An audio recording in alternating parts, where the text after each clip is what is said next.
Hi hello friends, എല്ലാ കൂട്ടുകാർക്കും ഇഷ്ടമാത്ര സീരിയലിലെ ഇനി വരാൻ പോകുന്ന ഒരു അടിപൊളി എപ്പിസോഡിന്റെ റിവ്യൂയിലേക്ക് തന്നെ സ്വാഗതം കേട്ടോ. ചാനൽ ആദ്യമായിട്ടാണ് കാണുന്നെങ്കിൽ ഒന്ന് സബ്സ്ക്രൈബ് ചെയ്ത് ലൈക്ക് ചെയ്ത് സപ്പോർട്ട് ചെയ്യണേ. അങ്ങനെ നമ്മുടെ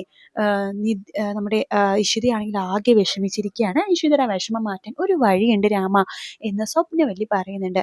ശേഷം സ്വപ്നവല്ലിയാണെന്നുണ്ടെങ്കിൽ മാഷിനെ ഫോണിലേക്ക് വിളിക്കാൻ വേണ്ടി പറയാണ് രാമനോട്. അതെന്തിനാന്ന് ചോദിക്കുമ്പോഴേക്കും വിളിക്ക് എന്ന് പറയാണ്.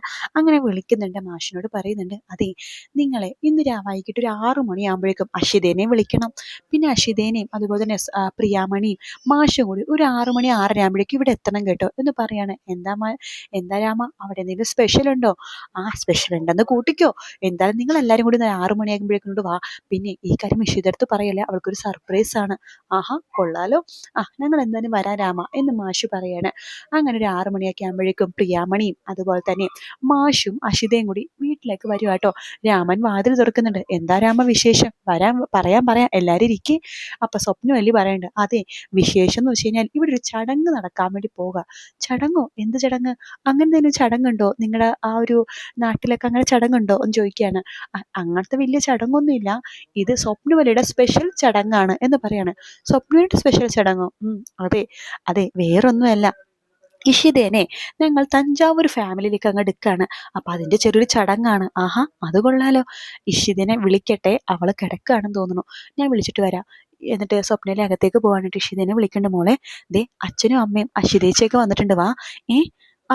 അവരെന്താ ഈ സമയത്ത്? മോള് വാ എന്ന് പറഞ്ഞ് വിളിക്കാണ്. അങ്ങനെ ഇഷിതനെ കസേരയിലേക്ക് ഇരുത്താണ് സ്വപ്നവല്ലി.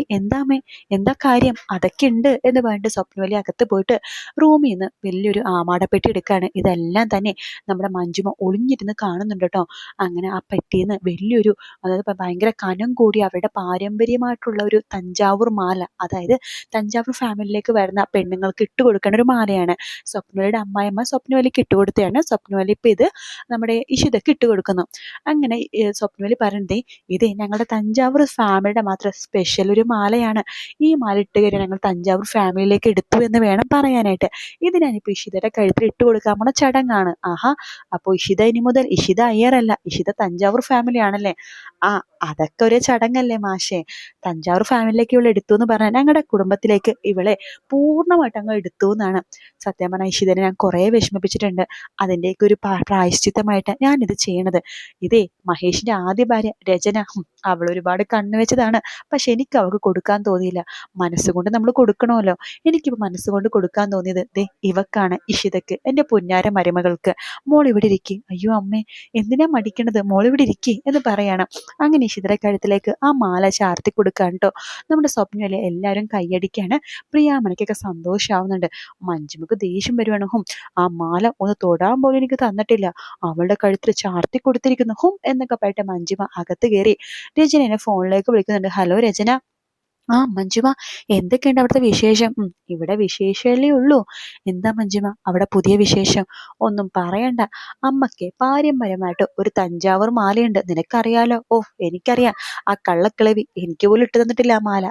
എന്നാലേ ആ മാല ദേ ഇപ്പൊ ഇഷിതയുടെ കഴുത്തിലേക്ക് ഇട്ട് കൊടുത്തിരിക്കുന്നു അമ്മ. ഞാൻ മഹേഷിന് 2 കുട്ടികളെ ഗർഭം ധരിച്ചപ്പോൾ പോലും അവരെനിക്ക് ആ മാല ഇട്ട് തന്നിട്ടില്ല. തന്നിട്ടില്ല, എന്നെ കൊണ്ടത് തുടിയിപ്പിച്ചിട്ട് പോലുമില്ല. ഇപ്പൊ അത് ഇഷിത ഇട്ട് നിൽക്കുന്നുണ്ട്. എനിക്കൊന്നും സഹിക്കാൻ പറ്റുന്നില്ല. അപ്പോൾ രചന പറയണ്ട, മഞ്ജുമേ ഇതങ്ങനെ വെറുതെ വിട്ടാൽ പറ്റില്ല. എല്ലാവരെയും ഇഷിത കയ്യിലെടുത്തിരിക്കുകയാണ്. ഇങ്ങനെ പോവാണെങ്കിൽ ആ വീട്ടിൽ നിന്ന് നാളെയോ മറ്റന്നാളോ തന്നെ നീ പടി ഇറങ്ങേണ്ടി വരും. ഇങ്ങനെ പോവാണെങ്കിൽ മഹേഷിന്റെ അച്ഛനും അമ്മയും എല്ലാ സ്വത്തുക്കളും അവളുടെ പേരിൽ എഴുതി കൊടുക്കുമല്ലോ. അതേ രചന, എനിക്കതാ മനസ്സിലാവാത്ത, ഈ അമ്മക്ക് എന്തു പറ്റിയെന്ന്. അമ്മയുടെയും അച്ഛൻ്റെയൊക്കെ സന്തോഷം കണ്ട അവർക്ക് വേറെ പേരക്കുട്ടികളേ ഇല്ലാന്ന് തോന്നും. ഈ ചിപ്പിയും അതുപോലെ തന്നെ ആദ്യം അവരുടെ പേരക്കുട്ടി തന്നെയല്ലേ? എനിക്ക് തോന്നുന്നു ഇഷിത പ്രസവിച്ചു കഴിഞ്ഞാലേ ഇഷിതയുടെ കുഞ്ഞിനായിരിക്കും അവർ വലുതായിട്ട് കാണുന്നത്. രചന പറയുന്നുണ്ട്, അത് തന്നെയാണ് എനിക്കും തോന്നുന്നത്. ചിപ്പിയും അതുപോലെ തന്നെ ആദ്യമൊക്കെ അവർക്ക് വേണ്ടാത്ത പേരക്കുട്ടികളാവും. ഇഷിതയുടെ വയറ്റിലുള്ള പേരക്കുട്ടിനെ മാത്രം അവർ പൊക്കി പിടിച്ചോണ്ട് നടക്കും. എനിക്കത് തന്നെയാ തോന്നുന്നത്. എന്തൊക്കെ പറഞ്ഞാലും ചിപ്പീനെ മാത്രം നീ പ്രസവിച്ചതല്ലേ? ഇഷിത പ്രസവിക്കാൻ പോണത് ഇഷിതയുടെ മഹേഷിന്റെ കുഞ്ഞിന്. അപ്പൊ അതിൻ്റെ ഒരു എന്തായാലും ഒരു കെയർ ഉണ്ടാവുമല്ലോ. പിന്നെ ആ പ്രിയാമ്മയുടെ സ്വഭാവം പറയുകയും വേണ്ട. ഇപ്പൊ അവർക്ക് ചിപ്പിനെ വലിയ കാര്യമാണ്. അവരുടെ കുഞ്ഞ് വന്നാലേ ചിപ്പിനെ കാണാം. ചിപ്പി ഒരു വേലക്കാരത്തിയായിട്ട് മാറും. ആ കുഞ്ഞു അവിടെ അപ്പിയും മൂത്രവും കോരാൻ വേണ്ടിയിട്ടുള്ള വേലക്കാരത്തി. ദേ മഞ്ജുമേ, നീ ഇങ്ങനെയൊന്നും പറയല്ലേ. നിനക്ക് മാത്രമേ അവിടെ ഇനി എന്തെങ്കിലും ചെയ്യാൻ സാധിക്കുള്ളൂ. ഞാൻ എന്ത് ചെയ്യാനാ? നിനക്ക് പലതും ചെയ്യാൻ സാധിക്കും. അവളെന്തായാലും ഇപ്പൊ 3 മാസം റെസ്റ്റില് വീട്ടിലെ റെസ്റ്റിലാണല്ലോ. അതെ, അത് റെസ്റ്റിലാണ്. ആ 3 മാസം നീ മാക്സിമം മുതലെടുക്കണം. ഈ സമയം തന്നെയാണ് അവളെ എന്തെങ്കിലും ചെയ്യാൻ പറ്റുമെങ്കിൽ ചെയ്യാൻ പറ്റുക. ഉം, അതൊക്കെ എനിക്കറിയാം. നീ എന്താ അത് ചെയ്തോ, നിനക്ക് കട്ട സപ്പോർട്ടായിട്ട് ഞാൻ കൂടെ തന്നെയുണ്ട്. മഞ്ജുമ പറയുന്നുണ്ട്. ഞാനിതിന് ചെയ്ത് കഴിഞ്ഞാൽ അവസാനം പോലീസ് കേസ് വരുമ്പോ എന്റെ തലയിലാവില്ലേ? ഒരിക്കലും ഇല്ല. അതൊന്നോർത്ത് നീ വിഷമിക്കണ്ട. നീ നിനക്ക് ഇഷ്ടമുള്ള പോലെ ചെയ്തോ. ഒരിക്കലും നിന്റെ പേരിൽ കേസ് ഒന്നും വരാൻ പോണില്ല. പിന്നെ എനിക്കുള്ളത് എന്ത് വേണമെങ്കിലും ഞാൻ നിനക്ക് തരാം. ഞാൻ പറഞ്ഞ ആ കാര്യം മാത്രം ചെയ്ത് കയ്യിലേക്ക് തന്നാൽ മതി. ഇഷിത അവൾ ഒരിക്കലും പ്രസവിക്കാൻ പാടില്ല. അത് ഞാൻ ഏറ്റു രചന. അതെന്റെയും കൂടി ആവശ്യമാണല്ലോ എന്ന് മഞ്ജുമ പറയാണ്. പക്ഷെ ഇത് ഈ ചടങ്ങുകളൊക്കെ കാര്യങ്ങളൊക്കെ എല്ലാവരും സന്തോഷത്തോടെ തിരിച്ച് വീട്ടിലൊക്കെ പോകുന്നുണ്ട് കേട്ടോ. ഇഷിതയാണെങ്കിൽ ആകെ ടെൻഷനിലാണ്. മഹേഷ് വരുമ്പോഴേക്കും ഇഷിതയുടെ മുഖമൊക്കെ ആകെ വിഷമിച്ചിരിക്കാട്ടോ. എന്തു പറ്റിയടോ, തനിക്ക് എന്താ ഇത്ര വിഷമം? ആകെ എപ്പോഴും ഒരു ആലോചന. താൻ എന്താ ഇങ്ങനെ? താൻ എപ്പോഴും പോസിറ്റീവായിട്ടിരിക്കുന്ന ഒരു കുട്ടിയല്ലേ, ഇപ്പൊ എന്തു പറ്റി ആകെ ഒരു വിഷമം? അപ്പൊ ഇതാണ് ഇപ്പൊ കാരണവന്മാര് പറയണത്. കല്യാണം കഴിഞ്ഞ് പ്രസവിക്കണ മുമ്പ് വരെ പെണ്ണ് വേറൊരു ടൈപ്പ്, അതേപോലെ ഗർഭിണിയായി കഴിഞ്ഞാൽ പെണ്ണിന്റെ സ്വഭാവവും മട്ടും ഭാവവും ഒക്കെ മാറുന്നു. എന്താടോ, അങ്ങനെയാണോ? മഹേഷിനറിയാലോ, എനിക്ക് ഈ കുഞ്ഞെന്ന് വെച്ച് കഴിഞ്ഞാൽ അത്ര പ്രധാനമുള്ള കുഞ്ഞാണ്. ആ കുഞ്ഞിതിൽ സംഭവിക്കുന്നു പേടിയാണ് എനിക്ക്. എടോ, ഞാൻ തനിക്ക് വാക്ക് തന്നിട്ടില്ലേ? ദേ, എന്റെ കുഞ്ഞെ പ്രൊട്ടക്ട് ചെയ്യാനേ എനിക്കറിയാം. ചിപ്പിനെയും ആദീനെയും പോലെ തന്നെയാ എനിക്ക് ഈ കുഞ്ഞും. അതുകൊണ്ട് ഒന്നും സംഭവിക്കില്ലടോ. ഞാനല്ലേ പറയണത്.